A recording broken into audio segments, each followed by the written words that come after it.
Litong-lito na ako. Pagod na ako. Hindi ko na kaya. Ayoko na. Itong mga salitang to ay kadalasan mong maririnig sa isang estudyante o trabahante. Pero sa kabila ng lahat ng ito, naisip nyo pa ba yung future nyo? Kaya ako, hindi ako basta-basta sumusuko.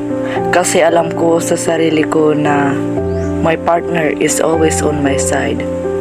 Have an improved Kopiko Blanca creamy roasted coffee with New Zealand milk that adds more content that make it creamiest to creamier to get you ready and focused. Actually, nakakapagod naman talaga ang pagtatrabaho at pag-aaral. But don't let negativity control you. Have a Kopiko Blanca, thick, delicious, and creamy.